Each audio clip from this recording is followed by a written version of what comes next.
Depois da revelação sobre a troca de mensagens entre Flávio Bolsonaro e Daniel Vorcaro, o senador e produtores do filme sobre Jair Bolsonaro apresentaram versões diferentes para o destino do dinheiro enviado pelo dono do Master. O site Intercept Brasil revelou que o senador Flávio Bolsonaro, pré-candidato à presidência da República pelo PL, cobrou de Daniel Vorcaro repasses de dinheiro para a produção de um filme sobre o pai, o ex-presidente Jair Bolsonaro, e que parte dos pagamentos foi feita por meio de uma empresa chamada Entre Investimentos.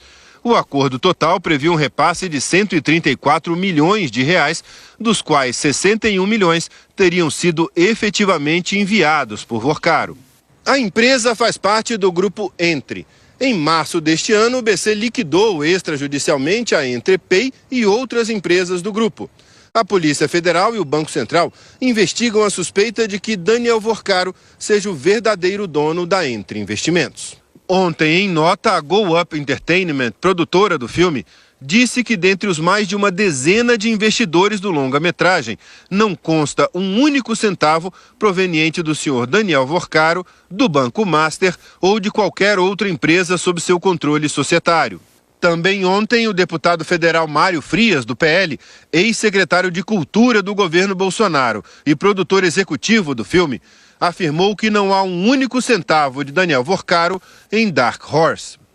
Mas no áudio enviado por Flávio Bolsonaro a Daniel Vorcaro em 8 de setembro do ano passado, quando o Master já estava sendo investigado, o senador cobra dinheiro do banqueiro para o filme, dizendo que havia muita conta para pagar e risco de paralisação da produção. Apesar de você ter dado liberdade, Daniel, de a gente te cobrar, eu fico sem graça de ficar te cobrando, tá? Mas, enfim, não... É porque está num momento muito decisivo aqui do filme e como tem muita parcela para trás, cara, tá todo mundo tenso e eu fico preocupado aqui com o efeito ao contrário do que a gente sonhou pro filme, né? Imagina a gente dando calote num Jim Caviezel, num Cyrus, os caras, pô, renomadíssimos lá no cinema americano, mundial. Podia ser muito ruim, né? Todo efeito positivo que a gente tem certeza que vai vir com esse filme pode ter o efeito elevado a -1 aí, cara.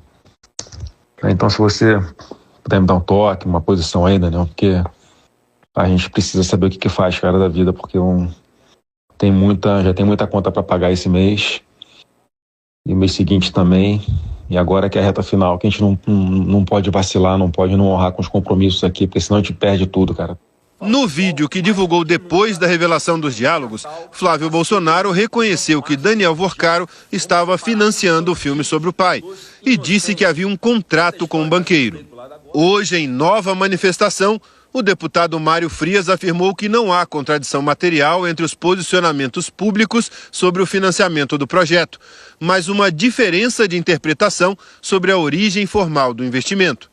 Disse que quando afirmou anteriormente que não há um centavo do Master no filme, referia-se ao fato de que Daniel Vorcaro não é e nunca foi signatário de relacionamento jurídico, assim como o Banco Master nunca figurou como empresa investidora, e que o relacionamento jurídico foi firmado com a Entre, pessoa jurídica distinta. De acordo com o Intercept, a Entre Investimentos enviou 2 milhões de dólares para um fundo ligado à produção do filme. O Heaven Gates Development Fund está registrado nos Estados Unidos. O fundo tem como administrador Paulo Calisto, advogado do deputado federal cassado Eduardo Bolsonaro.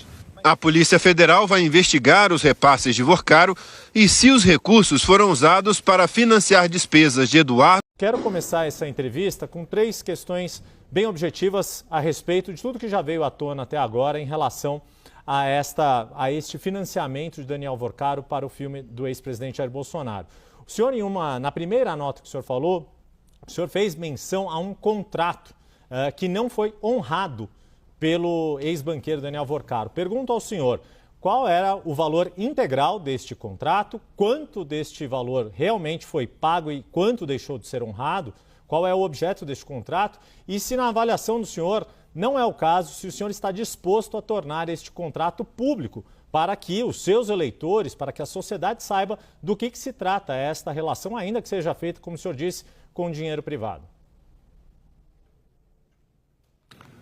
Bom, Yuri, eu estou 100% disposto a isso. Agora, é um contrato nos Estados Unidos, que ele é gerido por um fundo privado, né, que tem as regras de compliance, e eu não sei se eles, né, têm esse mesmo entendimento que eu, mas eu acho muito importante, foi isso que eu pedi agora para a equipe que está nos Estados Unidos, para que houvesse uma prestação de contas por parte da produtora, que é quem executava esse contrato. O que eu sei dessa relação jurídica, né, é que havia um orçamento de 24 milhões de dólares, o que foi depositado efetivamente foi algo um pouquinho acima de 12 milhões de dólares, e uma outra quantia, que eu não sei precisar qual o valor, foi investida por outros investidores privados. Só para deixar bem claro, ô Yuri, não tem absolutamente nada de errado com essa produção cultural.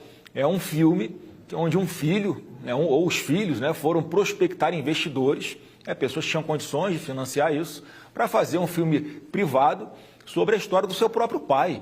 A gente não foi pegar dinheiro com Lei Rouanet, a gente não foi pegar dinheiro na Embratur e na Prefeitura de Niterói, como fez o atual presidente da República ou o seu grupo, para viabilizar um desfile de uma escola de samba, que foi uma propaganda antecipada com dinheiro público lá na Sapucaí. A gente não está falando de filmes, né, que tem qualquer participação. Esses filmes têm participação de dinheiro público, o nosso não tem absolutamente nada. É 100% dinheiro privado e houve essa relação jurídica num momento, isso é muito importante falar, sempre frisar.